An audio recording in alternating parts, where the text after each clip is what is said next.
the end of this month, I am co-chairing a meeting, a two-day meeting of CEOs from major foundations to talk about how the philanthropic community should be more engaged in trying to deal with, public policy related issues, consistent obviously with their missions.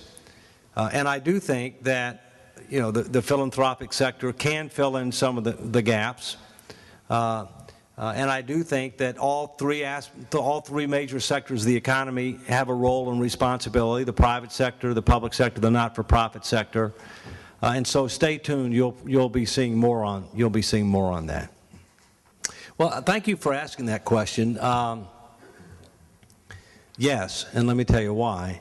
Because one of the things that we do is we do statistically valid research to try to understand what the American people think. The latest one we did, and we're about ready to go back into the field to do an update, came out in April of this year. The number one thing that the American people were concerned about was the economy. No surprise there. The number two thing was a surprise: escalating deficits and debt, and they also didn't like increased reliance on foreign lenders.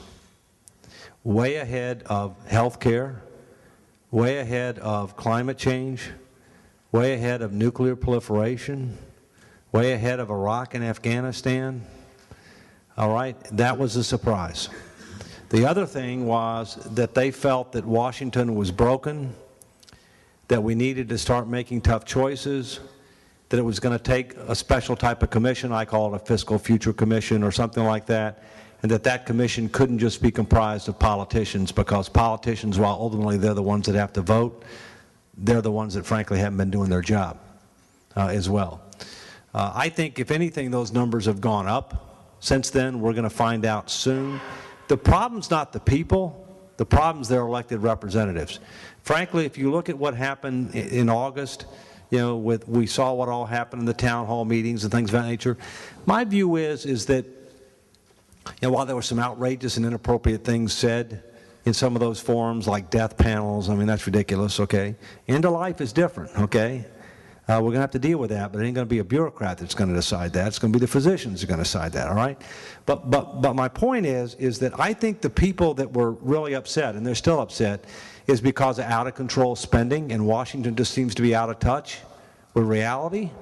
They know $1 trillion is a lot of money. They don't like it, okay? And just health care is really the latest and biggest example of how out of touch and out of control, Washington has become. And so, it's going to be interesting to see what happens. I think we're going to get some kind of health care legislation. I think it's going to be scaled back. Well, I can say fairly confidently, they're not going to make the tough choices. And all the more reason why you're going to need an extraordinary process to be able to set the table for those tough choices, because they just don't have the guts to do it unless somebody else engages the public and sets the table for them and forces them to vote. That's the only way you're going to get it, because otherwise these kinds of things would never come to a vote, because everybody's always posturing for the next election.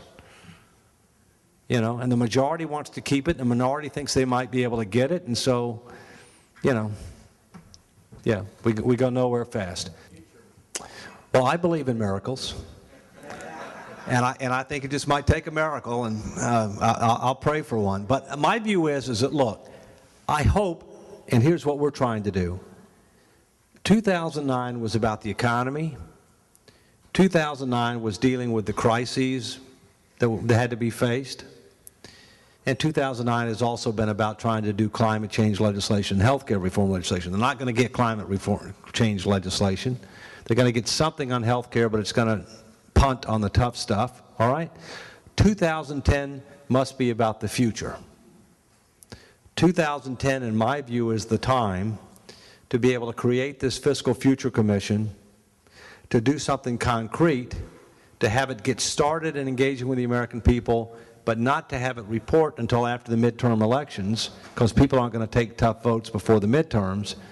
And we need to send a signal to our foreign lenders that we know that we've been living beyond our means and that we've got to start putting our own financial house in order. And by the way, that's our greatest risk. Our greatest risk is that our foreign lenders will lose patience with us or lose confidence in our ability to put our financial house in order, that they will start demanding a lot higher return on their investment through interest rates, that there could be a sudden and dramatic decline in the value of the dollar, and if that were to happen, it would be a depression. It wouldn't be a recession. Now, I think we can avoid that, and I think we must avoid that. We can't wait for a crisis, because the crisis would be a crisis like one we would never want to see. And by the way, last thing on this, and I realize it's a little bit beyond what you asked. The 4 things that cause the mortgage-related subprime exist for the federal government's own finances. I'm happy to answer a question on that if you want. There are 4 factors that cause the mortgage-related subprime. They exist for the federal government's finances. There's 2 big differences: scale, and nobody's going to bail out America. We've got to make tough choices soon. Well, frankly, my view is you've got to keep several things in mind. Washington is a lag indicator. Congress is a lag indicator within Washington. Congress is a committee. You can't run a country by committee. Nobody's in charge of the committee. People are in charge of factions known as political parties within the committee, but nobody's in charge of the committee. There's only one leader in Washington. That's the President. The President is Commander-in-Chief. The President is Chief Executive Officer. The President has solid line chain of command in all areas of responsibility. The President has the bully pulpit. The President has the opportunity and the obligation to lead. Barack Obama has said some encouraging things, but his actions have not matched his words so far. And what I'm hopeful is that he will do something in 2010 and after the Congress either does or doesn't get health care. My personal view is that one of the reasons that he hasn't come out publicly in support of this extraordinary commission process, he has said it may be necessary. He said that within the last 2 months. The reason he hasn't is because if you created something like this now, it would kill any chances for health care reform, because people would say, well, let's wait and see what the Commission's going to say. My view is let them take their shot. Hopefully they won't do too much damage. But the fact of the matter is that they're not going to do the tough stuff. So somebody's going to have to do the tough stuff. And my view is there's a big plus for the country and, frankly, for politicians to be for this, because this will help educate and engage the people so that they will understand the need for tough choices, and it will set the table so they can take one tough vote rather than a series of tough votes. And that's in everybody's interest, I think.